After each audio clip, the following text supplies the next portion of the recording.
UNkulunkulu osibekela amazulu nomhlaba ngenkazimulo yakhe. UJehova Sebawoti igama lakho. uNkulunkulu owenza imimangaliso emikhulu phakathi kwabantu bakhe bayibone. Siyakubonga Baba ukuthi nakulesi sikhathi awukakashintshi, awukakaguquki. Usanguye uNkulunkulu othembekile, usanguye uNkulunkulu osithwalayo. Baba wethongcwele, ukuphila kwethu kusafihliwe kanye noKristu kuwe. Baba wethongcwele, usasilondile entendeni yesandla sakho. Nakalokho Baba wethongcwele, sibonga ukuthi awukakavumi ukuba unyawo lwethu lushelele. uNkulunkulu wethu awukakavumi ukuba izikhali ezilolela ukuphila kwethu ziphumelele. Sikunikeza Baba lonke udumo nazo zonke izibongo. Sithi qhubeka Baba usithwale. uNkulunkulu wethu uqhubeka wenza okuhle empilweni yethu, uziveze uNkulunkulu wethu kukho konke esikwenzayo. Ubonakalisa amandla obuNkulunkulu bakho.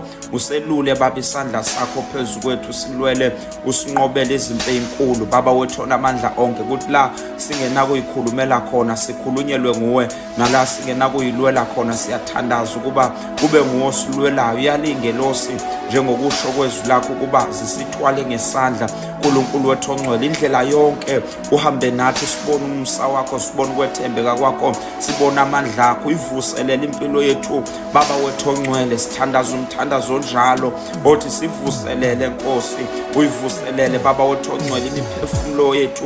uNkulunkulu wethu onamandla onke, nantoni na efikayo ekuphileni kwethu Baba wethu ongcwele ingasihlubuli kuwe, ingasenzi Baba ukuba singabaza amandla obuNkulunkulu bakho. Thina siyilolu hlobo lokuwethemba noma siphakathi eyivunguvungwini, lolu hlobo lokuwethemba noma sihambe hlane ingekho into Baba wethu ongcwele ebukeka sengazathi yinhle, kodwa thina singabokulethemba igama lakho. Siyathandaza ke sivuselele impela uNkulunkulu wethu ongcwele, usikhulise emandleni akho, usikhulise ekwazini, usikhulise eqinisweni lakho, sifundise intando yakho nezimiso zakho, sihambise kahle phambi kobuso bakho uNkulunkulu wethu ongcwele. Intando yakho yenzeke ekuphileni kwethu njengalokhu yenziwa phezulu ezulwini. Baba wethu ongcwele, usiphe umoya namandla okukudumisa uNkulunkulu wethu ongcwele ngezikhathi zonke. Sifane nawo amakherubhi namaserafi angaphezi, alidumise emini ebusuku ngezikhathi zonke igama lakho. Lokho ememezela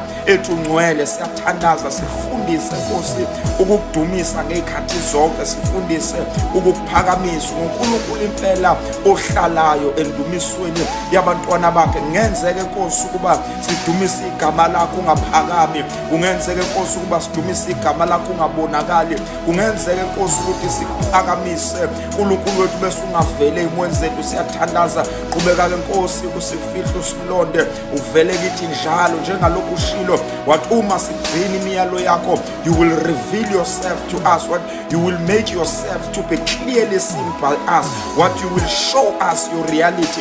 Siyakubonga uNkulunkulu wethu, nasemhleni yokuphila kwethu sizohamba noNkulunkulu osivezayo, sizohamba noNkulunkulu oyibonakalisayo. Baba wethu ongcwele, ubunjwe phakathi kwethu, usifundise Nkosi ukuphila njengalokhu uKristu aphila. Lithe izwi lakho mawubekini lo mqondo wawukhona nakuKristu Jesu. Siyawuthandazela umqondo kaKristu Jesu, siyathandazela ukuhambiswa kwakho abantu bonke baze basibone sikufuzile nangenkambo yethu. In the wonderful name of our Lord and Savior Jesus Christ, we thank you, Lord.